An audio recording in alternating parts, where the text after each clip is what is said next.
Hello, everyone, and welcome to the next installment of the Democratizing Work seminar series, which interrogate the three pillars of the Democratizing Work Manifesto: to democratize work, to decommodify work, and to decarbonize the planet.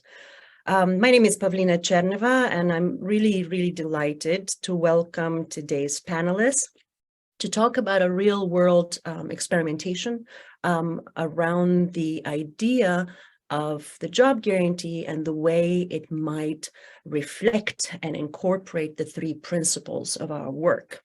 As some of you know, over the last few years, France has been piloting a number of projects, and the original approach aimed to create employment for the long-term unemployed individuals who are willing to get back to work.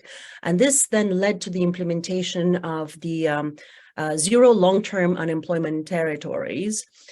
This was really an experiment that was set in place by forces of civil society that eventually were able to implement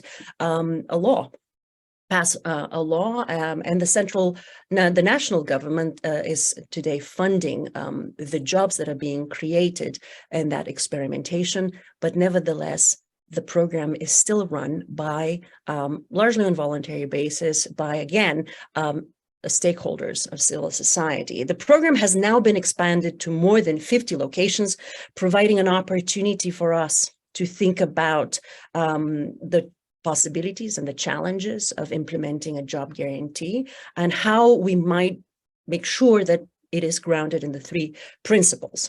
The program clearly has emancipatory potential. And today we welcome both practitioners, evaluators, and scholars on the question. So what I'd like to do is introduce to you our panelists, but perhaps I will introduce them before they start speaking. The order will be: first we will have Antonin Grégorio, and then Timothée Diverger, and we will conclude with Aurélien Lamine. So before you each begin, I will introduce you in greater detail. So we start with Antonin, who is Executive Director of the Association Territoire Zéro Chômage de Longue Durée. He has a degree in social law and political science. He began his professional career at the National Assembly as a social advisor, and he will follow the examination of reforms in the field of social law. In 2015, he worked with our friend and colleague, Laurent Gulam. I'm sorry for the pronunciation, but Laurent has participated in our workshops. He is currently the president of the foundation of the Zero Long-Term Unemployment Territories. And together, at that time, was a deputy, and together with Antonin, they put together the parliamentary review and the law that eventually allowed the experiment to be launched, initially in 10 territories, now in 50. So we welcome you, Antonin. The floor is yours. Hi, everyone. Thank you very much for this invitation, Pavlina, Isabelle, and all together. And yes, we try to introduce where we are in France now and all the outcomes we have, because finally we started in 2016, so almost 8 years now. So it starts to be a bit long, and you can see many outcomes. Maybe I will try to share my screen if you allow me to do so. All right, so it might work. I hope so. I hope so. Wait a minute. It does work. I hope so. Do you see anything? Yeah, maybe. Now you see my screen, right? Yes, thank you. Thank you very much. Yeah, so right to employment. First, to say that long-term employment has been important and it's been challenging in France, and almost 2 million people still are long-term unemployed. And after a few experiments, we just show that those people have indicated that they would prefer to work if jobs were available to them, and they're not there because there's not there's just not enough work experience, and that's what we have to do, create those jobs. And our project in 2015, if I remember well, was based on this, and it looks for creating the access of the right for everyone collectively to get a job. And I have to say that in France, the preamble of the French Constitution say, as it is written, everyone has a duty to work and the right to get a job. And actually, we had 3 pillars of our project. The first one was that no one is unemployable, and if working conditions are adapted to the person. Second is that there is no shortage of useful work. And third, there is no shortage of money. Kind of say that money is not an issue. And this foundation are based on a vision of employment as a right. Maybe just to get back on a few fundamentals we have, and following principle of actions. First, and it's a weird word, this exhaustiveness. We find here a fundamental notion of the project, and the aim is to create jobs necessary in the community to eliminate people's job deprivation via what we call the Companies for Employment Purposes, CEP, or any partner of local committee for employment. This term, exhaustiveness, must be understood as a dynamic element that evolves as the experiment is implemented. Second, maybe it's the non-selective hiring, and that's really important to say that there are no selection that should limit hiring. It's up to the structure for employment purposes, this company, to propose work that is commensurate with people's abilities. It's the notion of chronological hiring of people in the CEP after identifying them, and I will talk about this. And maybe the third one, because I won't be able to talk about all of this one, maybe the employment supplementarity. This CEP must endeavor to offer additional jobs in the territory in conjunction with the economic and social fabric. The most important thing is to say that we don't have to destroy jobs that are in territories, but we have to create new jobs. And I think here we have something to do with ecological transition, and I will talk about this. Sorry, but to click on it. I just wanted to show you that was implementation period, the first experimentation we had from 2016 to 2021 in 10 territories, as said Avelina, everywhere in France, or almost, maybe not in the west and south. And there was this 10 authorized local in this first experimentation. We have to say that there were, at the end of 2021, 15 territories, and they employed 955 persons in 17 companies for employment purposes. We still, but we have to say that we still had more than 400 people permanently deprived of employment in those territories. So to go to this exhaustiveness, we still have to work to create new jobs, maybe new CEP. And there are the new ones. So here you have the map of the second experimentation from 2021 to 2026 in extension to the first 10 territories. And you can see that, yeah, I think it's about yesterday, we had 2 new territories. So we are now 56 authorized local community oh, sorry, there's no problem. And these territories have hired now 2,053 persons in 58 CEPs, and we have like 54% of women and 45% of men from the beginning of the experimentation. And you have to know also that we have more than 100 projects that want to join the experimentation. And we have to deal with this, all those territories who want to get into the experimentation, and they still have 1 year to get into it. So that's really good for us. Maybe really quickly to go back from to the method, and we have 4 big pillars. The first one is the development of consensus.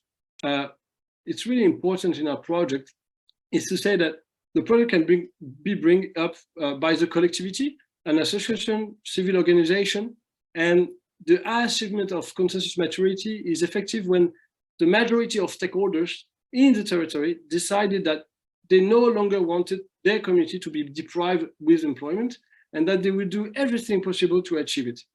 So to do so, we create a local committee for employment, LCE, established to administer the project and allow any willing people who is a long-term unemployed to obtain a job.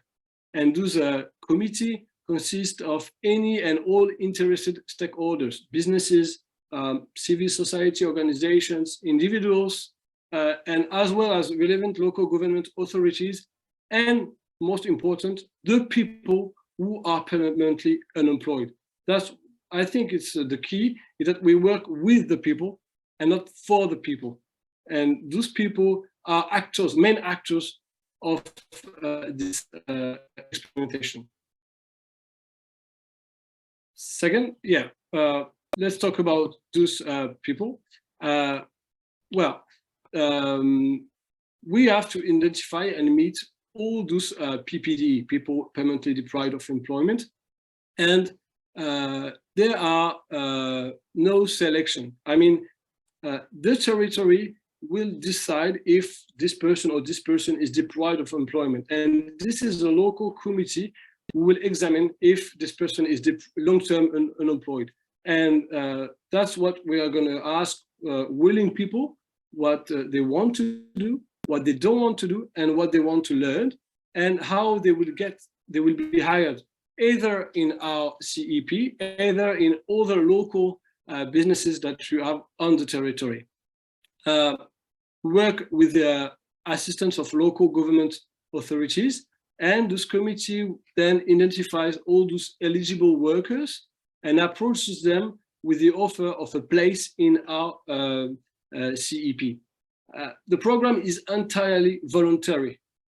Only volunteer people can go into the CEP. They're not forced to go in, and that's really important, mainly now in France, where we have many debate about this this thing. And there is then a consultation process with a prospective participant to establish what skills they already have, what skills they would like to develop. And we have to say that what we developed is thought as complementarity for the territory. And this CEP is a tool. And the local committee looks for an adapt solution for people among the partners in the territory. And if there are no solutions found for the person, this person will be orientated to the CEP. Then let's talk about the third one, if it works. Yeah. The identification of useful activities. That's really important because, as I said in the introduction, we don't want to destroy activities that already developed in the territories. And the aim is to support the development of the local economy.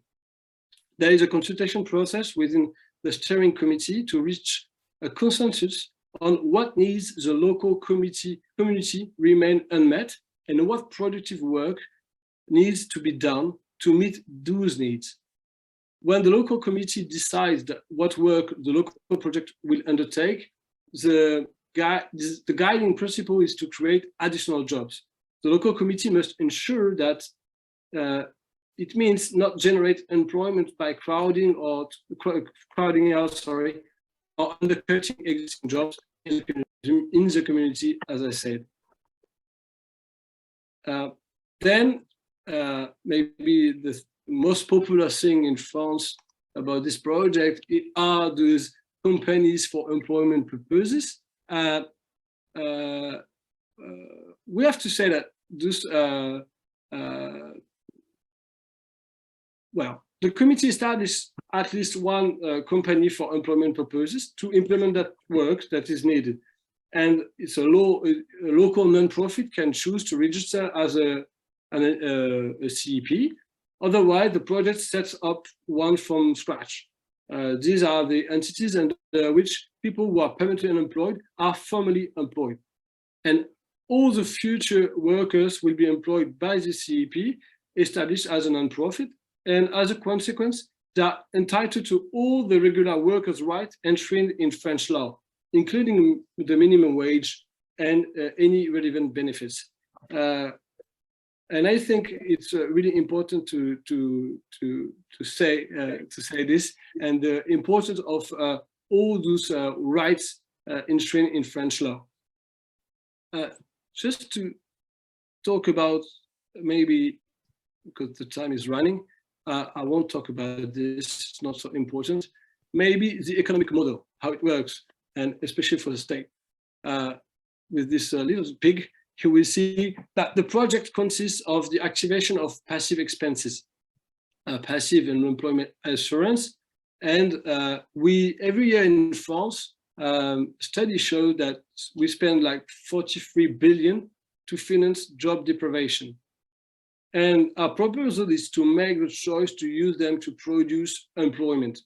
The aim is to redirect the cost of job deprivation to finance the creation of those additional jobs for people who are permanently unemployed in this given territory. So you see in the middle, 17,500 is what the state gives per full-time person yearly. And it matches with avoided costs, saving and incomes from this. And we will be able to hire all those people. The macroecological study estimated the cost of this job deprivation around those 17,500 per year per person.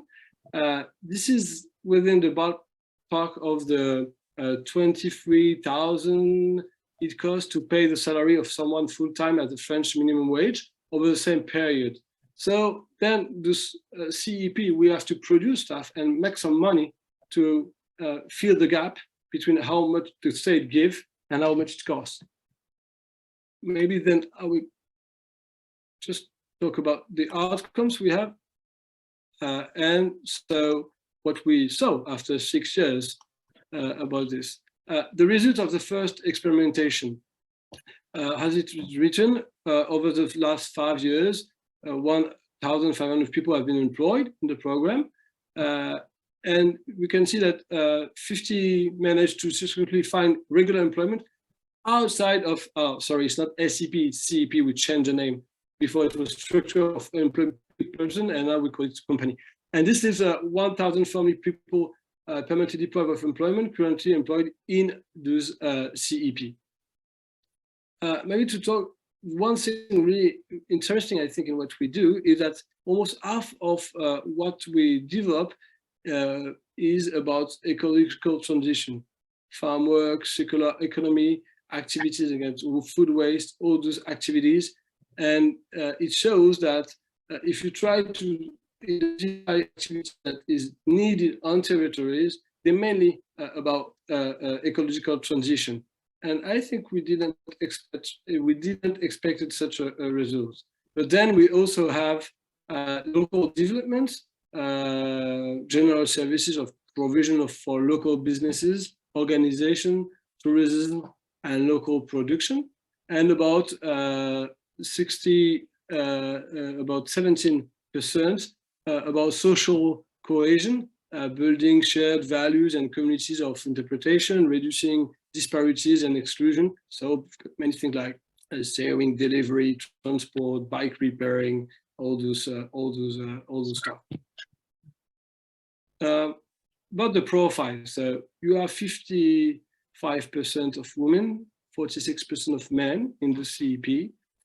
More than 50% of people are 42 years old. 21%, and I think now it's 25, 50 years or more. They have no qualification. And there is an very interesting study from the Labor Minister that shows two things. First, that is almost half of these people would have never found a job out of the project. And I think it's really important to tell. And almost 50% who never had a permanent contract, because in the CEP, people have permanent contract, and half of them wouldn't have ever heard about a permanent contract without the project. Maybe about all the what we called the human-centered approach. Is that today we have 23% of workers with disabilities in the CEP.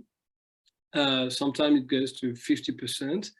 And to show that it's here an inclusive model, job adapted to the person. And I think it's really important to underline it. They have a job that makes sense because it responds to societal and global challenges, as I talked about ecological transition. And many have a job, help people to get back to the public sphere and get back to school to pick up their children, all those externalities that we have to underline, but that we have many problems in our evaluation, and we talk about evaluation, to show all those externalities that the state don't want to see. To say if you can't monetize it, it doesn't exist. And I think we are not alone in this problem, but it's a really, really huge problem we have. And so, because of this problem, we've decided to create, and Timothée is the president of it, an observatory about the experimentation in 2022, to know how project better, to understand better the effect in willing people, employees, territories. And actually it's composed by 60 researchers working all around France, and they actually respond to a core of interest. Core of interest around 4 axes. First, the inversion of the logic of employment. Second, right to employment and access to rights about the project. Third, the territorial regulation, all the institutional dynamics that create the experimentation. And fourth, social impact measures and creation of value.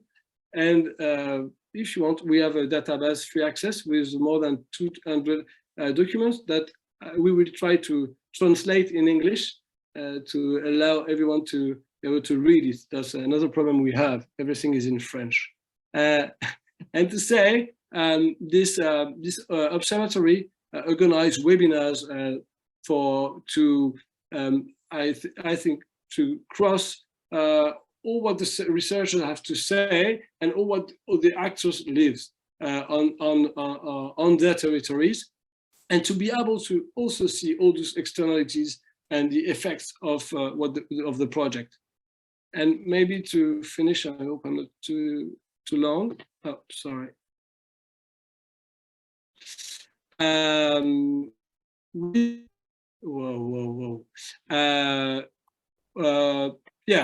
talk about Europe, because actually the stakes are first to spread the idea of the right to employment. And tomorrow, the Plan Committee of the region will vote a report for supporting territories that wants to put in place the project, thanks to many politics and a qualified person that works at this level. And we see that the project was also auditioned at the UN and by the United Nations Special Reporter on extreme poverty and human rights. And we see that now this project spread in Wallonia, in Belgium, for example, with the 17 territories, but also in Netherlands, in Rome, in Italy, with a new association in 2 neighborhoods of Rome, Territoria di Scoperzione Zero. And they also have a Flemish association who works with us in Finland. And I think that we also have to work at this level, and that's why we are really pleased to talk today with you, and also to push the European Union on this stake of creating this European job guarantee, I hope, maybe, and that we'll be able to see what we've done in France, even if we are sure that it won't be exactly the same in each country. I think we have to hear that we have specificities, and that even in France, we are working now to see what we will do after 2026, and how it could be on all the French territory. I think that's the main stake for us, actually. Thank you very much. Thank you, Antonin. This was wonderful and a great connection to the next two speakers. I want to mention that there will be another seminar in June where we will discuss the forthcoming UN report on the job guarantee by the Special Rapporteur Olivier de Scuta. And we have there seem to be multiple parties that are working on a European job guarantee. So we will be looking for those developments. The next presenter will be Timothée Duverger, already introduced by Antonin, but Timothée is the president of the Observatory of the Zero Long-Term Unemployment Areas. He is a research engineer at Sciences Po Bordeaux and a researcher at the Emily Durkheim Center. He has numerous responsibilities at Sciences Po and directs numerous programs. I want to highlight that his recent publication, a book, L'économie sociale et solidaire, his research work deals with public policies in the intellectual history and social history concerning the field of social and solidarity economy. He is one of the scholars and the president of this network that was created to evaluate the territories. I think it's important to distinguish that there is also a government-appointed body, but this is a body of scholars interested in kind of independent evaluation. So Timothée, thank you very much. Welcome.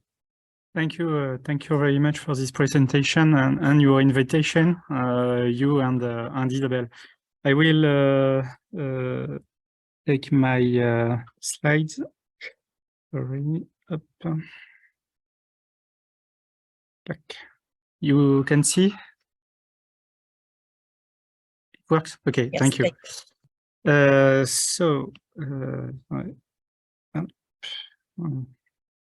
So I wanted to speak about two dimensions of the French experiment.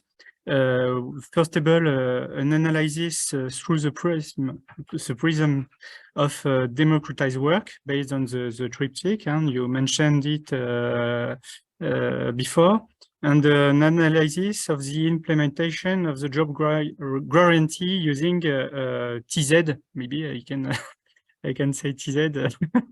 You will understand. Thank you.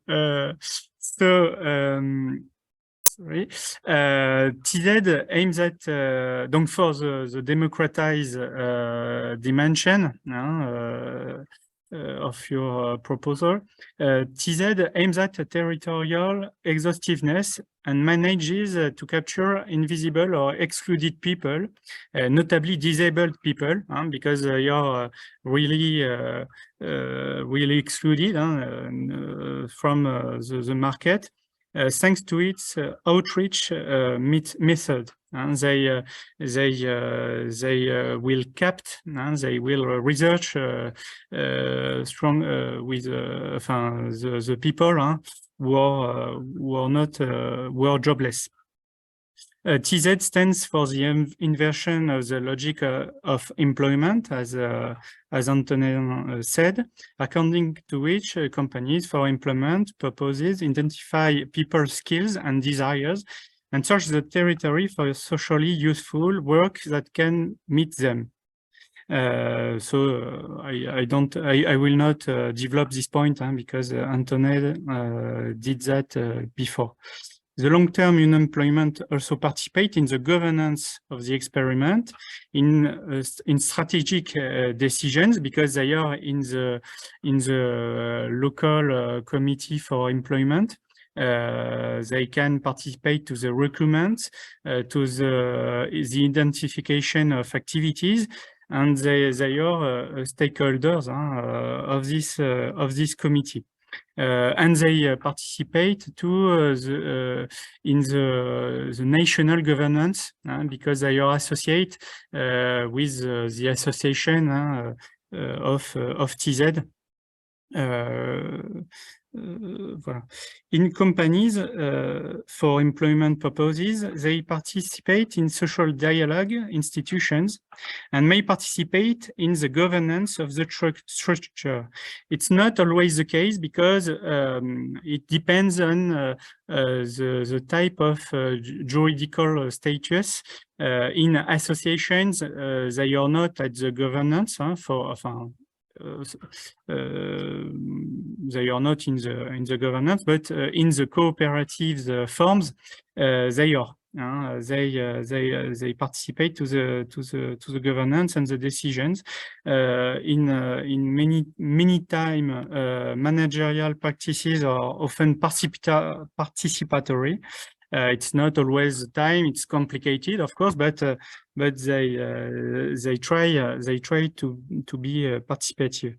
However, the questioning of the principle of subordination remains incomplete in practice. It's difficult, of course, because we are in a capitalist world. So there are difficulties in bringing out people's projects because people in many times can't say what they want. It depends on their resources.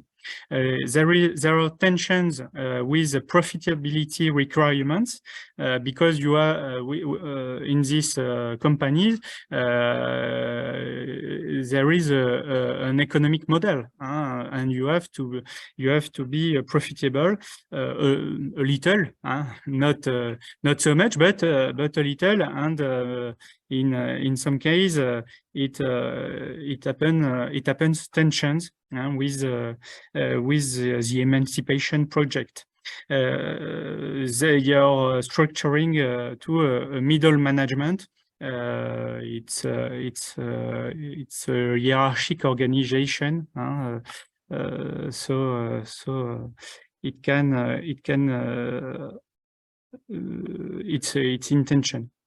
So that's for the democratize dimension. For decommodify, economic security is guaranteed to the long-term employed. Like Antoinette said, systematic recourse to open-ended contracts to which social rights are attached. It's not secondary contracts. It's not minor contracts. It's full contracts. They are fully recognized as salaries, as employees. They have rights. It's really important. It's a real difference. So the market is embedded in principles of solidarity. There is, like he said, a recycling of expenses. It avoided by unemployment. Non-competition of activities. It's complementary activities.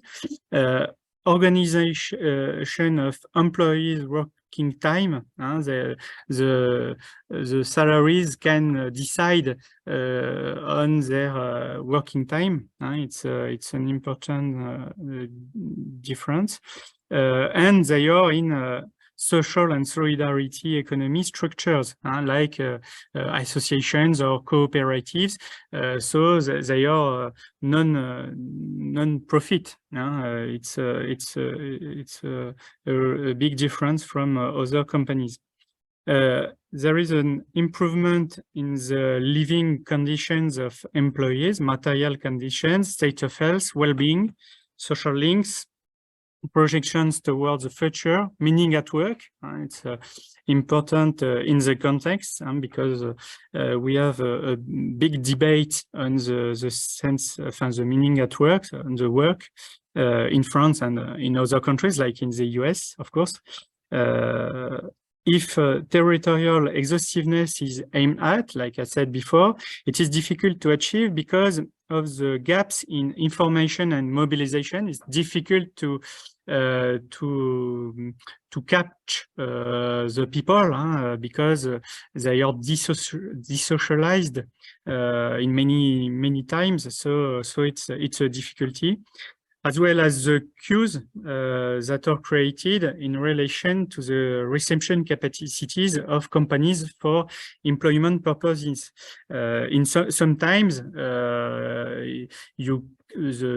the companies can't employ immediately people. As for the third dimension, decarbonize, companies for employment purposes must generate activities of social utilities. So it means they have to develop activities on social of social activities or ecological activities. It's defined in the law, in the SSE Act of 2014. We define the concept of social utility. There are advantages in fiscality. Maybe I think we said it's useful. The results of the experiment found show three types of activities. Social, I cite them: social cohesion and the fight against exclusion, environmental transition, development of the local economic fabric. So it is really important to say it is not in all the case decarbonize activities, but in all the case this is a sustainable development. Because it is an endogenous development, the activities are decarbonized, they respond to social needs and create territorial value chains, a factor of collective well-being. The activities participate to the local communities. So I wanted to speak about a last point. What job guarantee could we imagine for the future after the first two experimental laws? There are three main scenarios. The first, il y a des erreurs. Ouais. Sorry, there is a mistake. So there is three scenario. The first one is the continuation of existing experiments. The state can say it maintains the 50 or 60 experiments that exist. Second scenario, it's a spin-off in all willing territories with no limit to the number. Sorry, I understand what I did. Okay. And scenario 3, sorry, the generalization of the employment guarantee. But this comports two risks. For spin-off, it's a risk for territorial equity. What about non-voluntary territories? When territories doesn't want to participate to the experiment or to the job guarantee, what we have to do? And the generalizations carries the risk of losing the emancipation project, the specific inversion of the employment logic, and the territorial encourage. The solution is probably a territorialized employment guarantee, as TZ, the association, propose. Yesterday they launched a big consultation about this, and I think there are three issues. Carrying a project for the emancipation of people. It's a reversal of the inversion of the logic of employment, economic security, etc. Successfully moving from the mesoscale territories to the macro scales nation. This the problem of territory equity. And maintaining the territorial anchorage of companies. So this could involve a transformation of employment policies based on three pillars. The first one is national funding of the job guarantee, like they do with the experiment. Second one is a public employment service based on territorial governance. This point is really important. It's the role of the local governments. We have to, we need a territorial or a local governance because the emancipation projects depends on it. I think really, I think this. And the delegation, and there is a third pillar. It's the delegation to the SSE of the creation of enterprises to fight unemployment with multi-stakeholder governance that includes particularly employees and local governments. It's a really important point because in the experiment now, as I said, the people are not often in the governance of the companies. When they are associations, it's not an obligation. So I think the cooperative model is better for this, and the second condition is the presence of the local governance, because they are the guarantee. There is a territorial anchorage because of the presence of this local governance. So probably this, it's the scenario of the dissemination of a job guarantee in France will be like treat this all these points. Thank you very much for your attention. And as you see, I did a big effort to to speak English. I'm not Antonin, but I did my best. It was wonderful. Thank you so much, Timothée. I appreciate that. And our final expert is going to be Oriane Lamine, who will give us a critical perspective on what is happening in Belgium. As you heard, the French experiments has inspired other experimentations in other places in Europe. Oriane is a legal scholar who specializes in labor law. She's also a philosopher.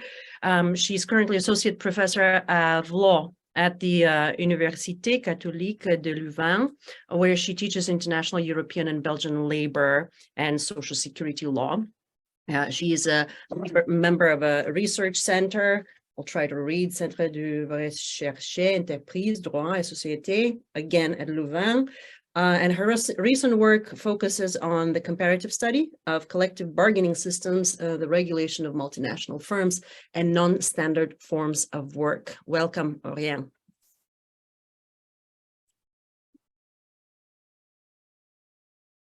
Hello, thank you for this introduction, and thank you for having me here today.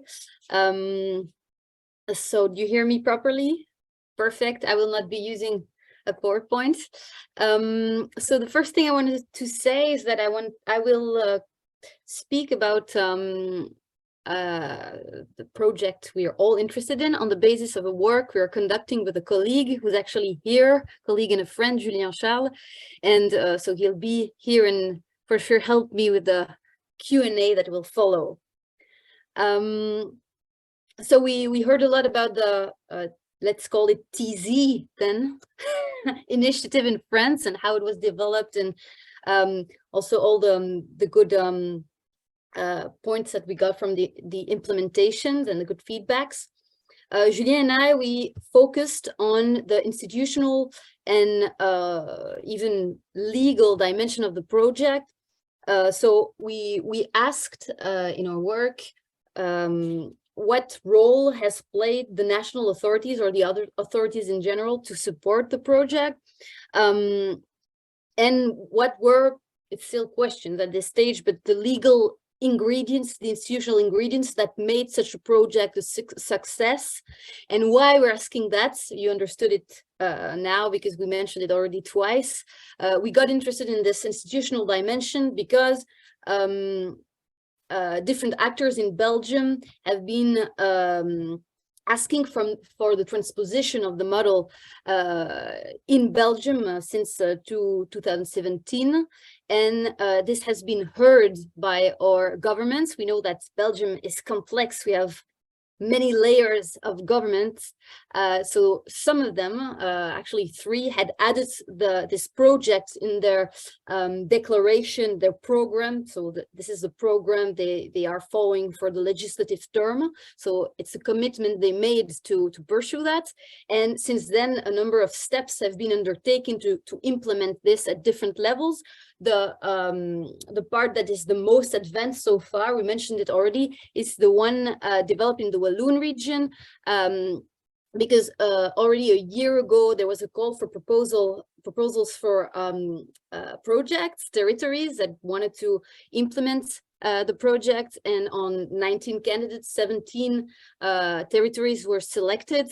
There is an envelope, a big envelope of funding, if I'm not mistaken, a bit more than 100 million, euros for the coming 4 years. That is actually funded half by the Walloon government and half by the European Social Fund. I'm not going to get into details. Some of the conditions are different, and I'll get to this later, but it's probably worth mentioning that the management of this project will be dealt with by the one ministry, the ministry in charge of social economy, and also by the office in charge of unemployment in the Walloon territory, Walloon region. So this is for the more recent steps or practical steps. The reason why we got interested in the institutional conditions of the process was because, as you understood from now, the project of Territoire Zéro Chômeur is not only about giving a job to the people who want a job.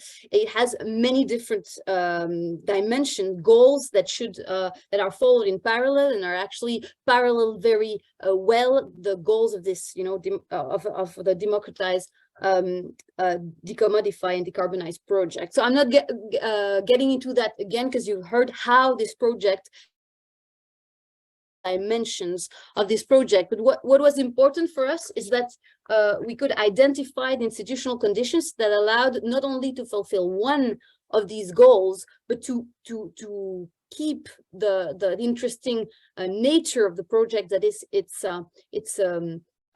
complex character, all the goals that it pursues all together. So it led us to compare the French and the Belgian system and how it went so far, and we made a number of comparisons. I'm only going to focus on 3 main issues, main points that we considered as being problematic, actually, and we chose them all because we think they're also useful to feed a conversation about establishing a job guarantee at a larger scale. So the first issue that we spotted is related to the democratic or undemocratic nature of the process of the transposition in Belgium. As you understood from the previous speakers, in French, the initiative has a legal support. It didn't develop thanks to a law, it developed before, but at some point in the process, there was a legal debate about it. And it's not, of course, by chance. It's because in France, they have this constitutional right to experiment. And through that, they can derogate from certain things in the law. They will do things differently. That's the core of experimentation. But to do that, of course, you need to have some guarantees, right? You have to give a frame, and that's why in France they oblige the parliament to discuss the experimentation and to fix the frame for it. In Belgium, actually, you don't find anything similar in the process of transposition so far. What we have to say that, of course, we don't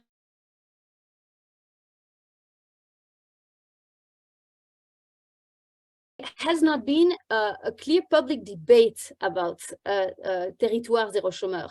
All there are many actors involved, of course, also researchers, but many things happen behind closed doors in cabinets, in ministries, and there's a lack of clarity in this process that clearly asks some fundamental question about the process per se. If we believe that to pursue a project to foster democracy, we also need to foster it through a democratic process. So this is clearly a first point we realize that asks a question about the appropriateness of the project among the population also, and the relevant actors, to empower them, because as no public debate in the parliament was held about it, it's not as clear in the due sense that a public was formed around the question, that, and they were not actually able to debate publicly of the common needs and aims they were pursuing. So that's the first issue, a first problem, and that is connected also to some kind of systematic use of public procurements and public contracts, which is, of course, another way to select things, to select operators, to select people who are going to evaluate. And of course, there are questions about the relevance of using this kind of selection process instead of deliberative process to develop an initiative that has democracy as one of its main aims. So that was the first point, the democratic or undemocratic nature of the process of transposition. The second, and I repeat, it's of course not an exhaustive presentation. The second point is about, it's connected to the first one, it's connected to the legal nature of the framework and the space it left for experimentation. So in the French example, as I told before, you have a law that describes, establishes clearly the aims that are pursued by the experimentation, which of course gives a particular value to these objectives that will actually serve as references in the evaluation process. Also, a number of the means that will be used to fulfill these aims, the type of contracts, the fact that a particular, a new company will be created. So a number of means are also fixed in the law, and this, of course, clarifies a number of things and allows the actors on the ground to have guidance on the type of experimentation they want to conduct.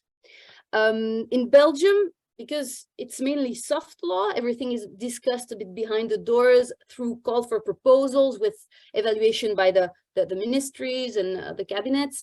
It's harder to, this brings a lot of uncertainties, notably in the margin of freedom that will be given to the people on the ground, their leverages in experimentation, the possibility to derogate from existing law, because as I said earlier, this is also, of course, if you create breaches in equality, or you derogate from the established law, there is, of course, a need for another law to give you the right to do so. So this clarifies things, and this is definitely lacking. Also, the fact that it's not fixed in the law might dissuade people because of this lack of clarity, creates also the problem. As we said, we have shown earlier, it's a complex experiment. When things are not clarified, it creates doubts among the actors. They don't really know which direction to take. And there is a big risk, actually. They might not innovate the way we would want them to innovate in the sense of the original project. Because if the law and the framework remains the same, there's a risk that some actors would, continue business as usual, especially because the project allows existing companies to actually launch a process of territoire zéro chômeur beside other projects they were conducting before. So there's not this obligation of new organizations. So this is really the question of the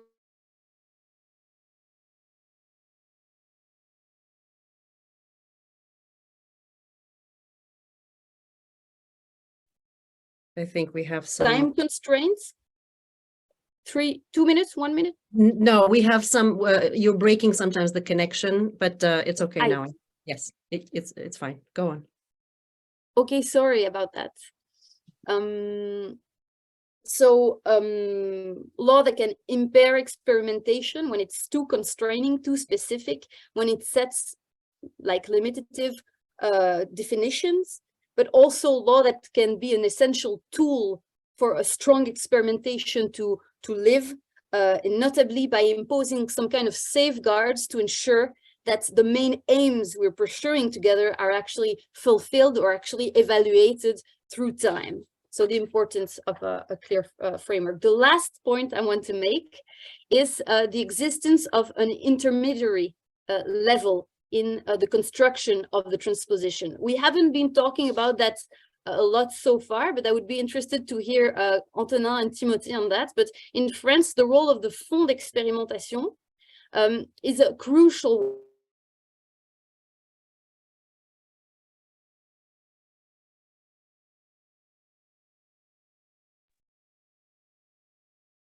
Okay, let's give her a second.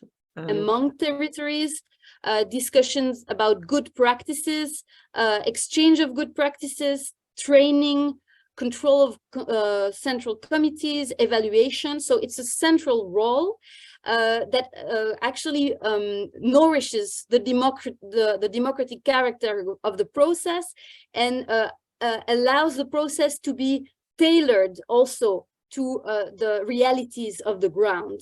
And in Belgium, we lack completely this middle intermediary level. So there is a high risk that there will be a gap between the level of the government deciding on the allocation of resources and then the people on the ground not having too much clarity on what's their freedom to act.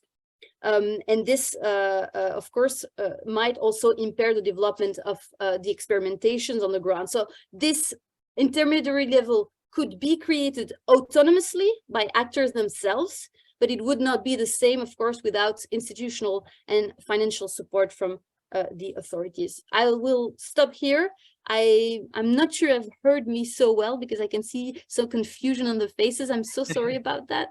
But of course, feel free to ask questions. There are some movements in Brussels also, in the Brussels region that is also moving. We are waiting for some news on that, but hopefully it will be maybe promising for the experiments to come. Thank you for your attention. Thank you, and it was great. There were just a couple of interruptions, and maybe I will just give the opportunity of Timothy and Antonin to address the question, but we may not have heard the full range. The mid-organization that you're talking about, the mid-intermediary, you're referring to the foundation, the TZ Foundation, as basically the entity that communicates between the policymaker and on the ground experimentation. Is that what you meant in this last question to Timothy and Antonin?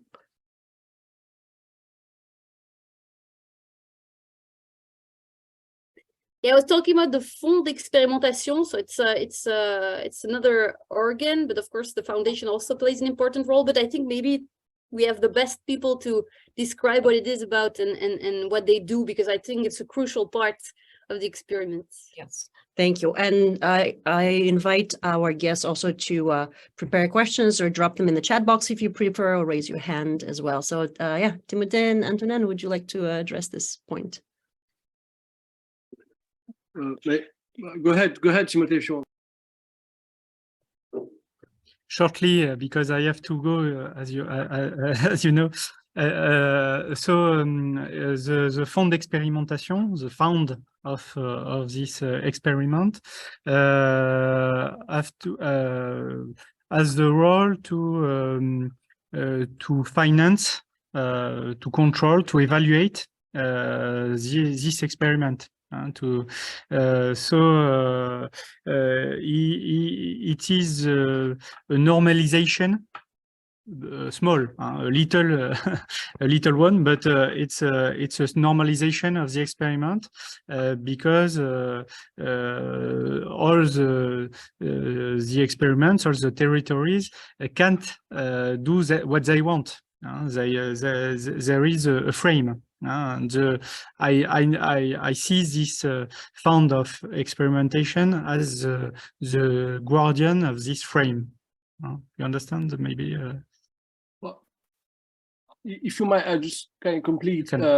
Actually, as Ariane said, it was a civil initiative from association, big association in France, and as you said, the parliament decided to make a law, but to pilot and to make sure that all this public money goes to the CEP and to control the system, they had to develop another organization, a public organization called Le Fonds d'Expérimentation in French. It's an experimental fund in which you find 30 people working to pilot all this public money that goes to the CEP. But when the experimental state started, we decided that all those associative civil society construction had to continue to work because we had like more than 200 territories we wanted to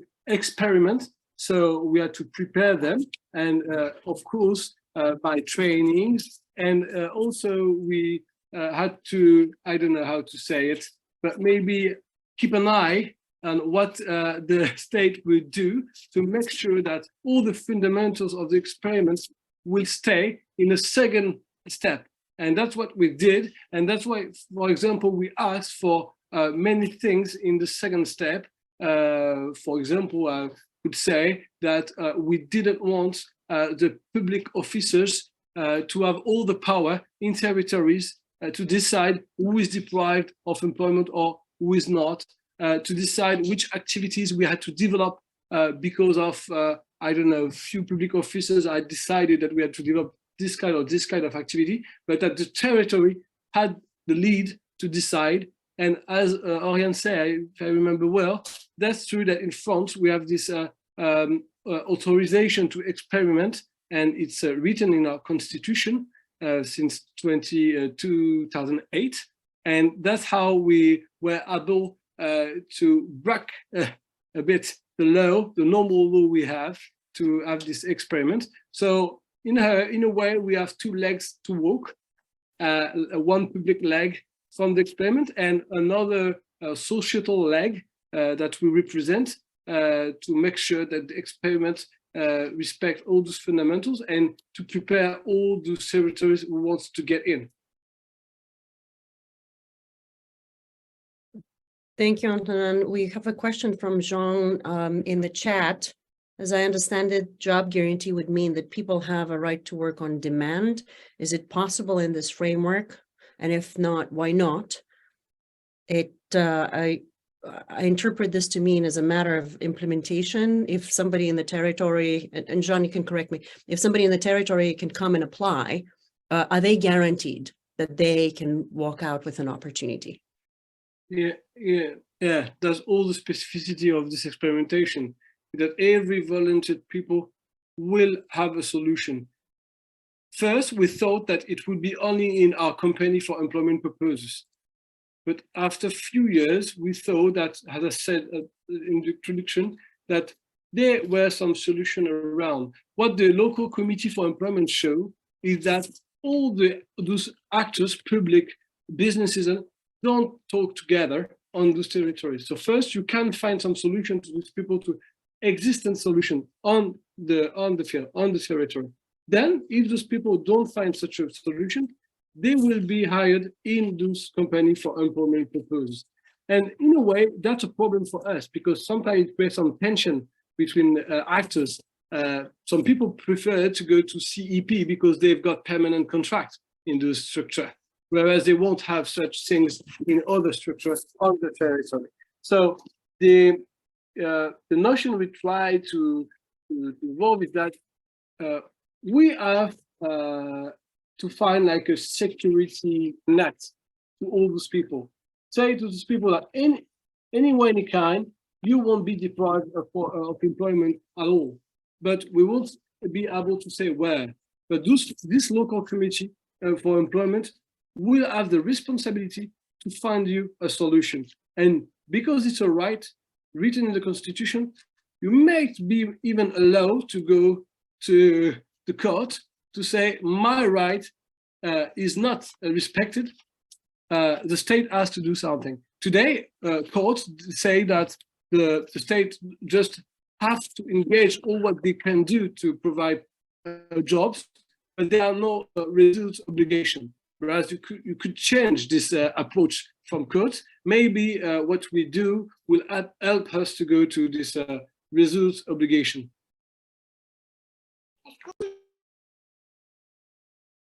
Thank you. We have another question, Isabelle. Is that a question or comment? It's interesting to know that many stakeholders are represented in the board of the Experimentation Fund. Okay, such as trade union representatives, employees association. Maybe you can elaborate a bit on this. Is this, was there kind of a very deliberate strategy to bring them to the table? Was this a process that was quite organic? And then maybe if you can tell us a little bit more about legislative efforts at the national level. If I recall, maybe 2 years ago, there was even an introduction of a job guarantee law that was struck down in Parliament. But how does that intersect with your work? Is the strategy to expand and elaborate on these programs, or is it a multi-pronged strategy where we can have kind of a national, also legal framework for guaranteeing this right? Despite of our results, all what we built is really fragile. I mean, no, we have to say so. We have to fight every day, maybe against capitalism, but whatever. What I say, no, it's a bit paradoxical. We have a president, Emmanuel Macron, who defended a lot the experimentation, whereas all this cabinet and Ministry of Labor were not so convinced about what we were doing. So it was really, really hard. It was a parliament initiative, then defended by the French president of the Republic, and then the parliament had to do something at the end of the first experiment. What I could say is that whatever the state is controlling the system, because in this public fund you've got a public officer, government, I don't know how to say in English, government commissar, who can say yes, no, whatever. But what we have to say that the Minister of Labor can control the system, but it's just on the paper, because from the experience we see that it's really a collective approach we have, with more than 50% which are in this association, and they work all together every year, all the time. That's really important to say so, because in a way I think that the state doesn't control so much the system he just created right now. And he's got another problem, is that now we have more than 2,500 employees, and if tomorrow they have to stop the system, what do they do from these people? 1 year from the French election, that's another political issue problem maybe they have. So it always has been fragile, but it had been accepted by all the governments because it was an experimentation to say we have three steps. First step for 5 years, second step 5 years, and we will see after what we do, generalization, as Timothy said, or whatever we do. So what we have to work on right now is that experimentation will end in 3 years. So in 3 years, we have to be able to propose a new scheme of what could be a job guarantee. And that's why recently we decided to show them that we are committed to 3 fundamentals for the future. First, that will do permanent contract. I think it's really important because this permanent contract in France allows to all other rights to go to the bank, rights to buy a car, to ask to have a loan, and all the stuff. Second, it was the territorialized governance. It's really important that the territory can have a power to act, not just a power to discuss, but also a power to act. That's really new for us, especially in France. And finally, financing up to the level of need. Every job at home. Every job we need to be. Sorry, I have sick kid at home, and we have to finance up to the level of need of jobs we have to create. And that's another problem we have with the scaling up, is that now we have the Ministry of Finance that starts saying, oh, it can cost a lot, this little thing. And we start having some tension about this. So the big work we have to do, and maybe in Belgium you've been quicker than us in France, is to show that it doesn't cost much. And maybe it doesn't cost. From the pig I showed you before in my presentation, that's what we have to say. Even if it costs 7,000 a year per person, the state has to think, is it so expensive? We don't think so. And I think even that with the system of activation of passive expenses, we can even show that it costs almost nothing. But we have a big work to do on this. And I have to say that the state doesn't really help us in the evaluation to do this study. So I think we will have to do it by our own. Thank you. This is a real challenge because the criteria for evaluation remain still these criteria of cost effectiveness, unfortunately. And, you know, even the research is a bit difficult to access because there are so many non-monetary. I mean, we do know that so many of the costs of unemployment are non-monetary and not easily quantifiable. And so I can appreciate how challenging the evaluation will be because the consensus or the kind of research that's out there has these very narrow metrics of success. But I want to ask maybe Oriane to talk a little bit more about, you know, what's next for the program and, you know, how are these different constituents thinking about, you know, implementation, development, despite all the challenges that you outlined, and are there civil society groups that might be willing to step in and fill the void, or is there some kind of social dialogue that might lead to that? So on this particular question, I will ask some help from my colleague and friend Julien, who's around, and he's really like up to date on everything. I'm sure we'll have a better answer. Thank you. Hi, Julien. Hi. It's kind of difficult to answer this question because just as Oriane said, part of the dialogue is now being held behind the doors of cabinets, so we don't know much for now about the forthcoming laws. And regarding the association that are interested in this project, actually in some cities, local workers' union are involved in the project, but the head of the unions, at the federal level, they are not so much interested in it. So we don't really know how they will deal with that.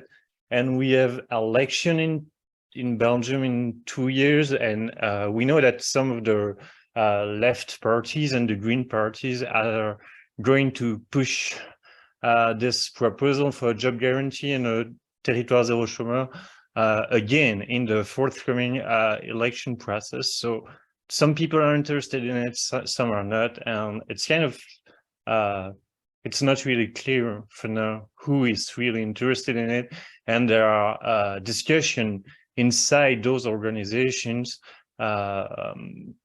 So it's not a monolithic situation. That's all I could say for now. Sorry. That's all right. Thank you. Are there other questions from our guests for our speakers?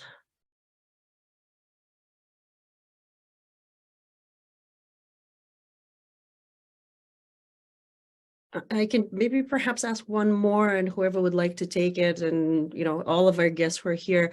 There are multiple initiatives and programs. At the European level, there has been a program for quite some time on the books called the Youth Guarantee that is dealt with the youth unemployment, but again, not exactly in this direct employment approach.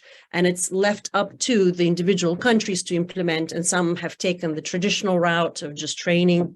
Others have attempted to kind of experiment a little bit with youth direct employment. My understanding is that it was strengthened or reformed a little bit. So there's that one program, there are public employment programs that, there's a different track of creating. The zero long-term unemployment areas is original because it centers the unemployed and the right to employment in its kind of mission and vision about guaranteeing employment and on these democratizing principles. Are there ways in which these multiple frameworks can potentially work together, whether it is as a practical matter at a legislative level, or even as a strategy level of how to expand these types of programs, given the many frameworks for creating jobs directly? How are people thinking about this question? Yeah, Aurélien. Yeah, I don't have a very particular answer on the youth guarantee, but I think that indeed creativity requires us to try to make different initiatives work together. So I think this is very important to have this transversal understanding of what happens, but at the same time to keep an eye on the different levels, because indeed I think what makes Territoire such a strong project is this connection to the needs of the territory and to the ground and to this democracy ideal. So I think that indeed this big frame always carry the risk of losing track of these other parts of the project. So I would be in favor. I think there were some proposals at the end of Timothee's presentation that I found interesting, because they were going into that direction of articulating things that were more like not global, of course, but like national, but to territorialize forms of deliberation to implement them. So I think this is actually a crucial dimension.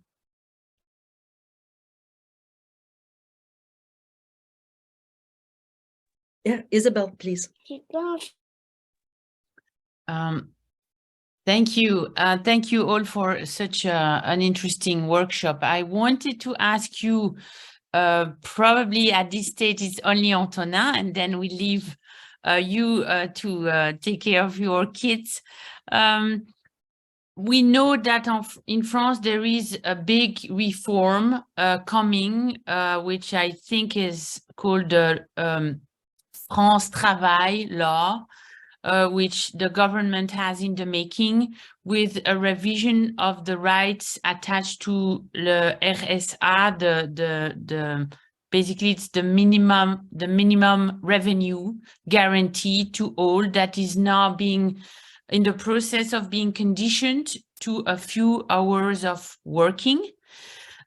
So how do you see this how do you see these developments interrogating the fundamentals of territoire, or how do you see this as maybe an opportunity to highlight the very specificities of the emancipatory dimension that is behind the Territoire project, that probably then it's the time to really make even clearer because of these developments happening?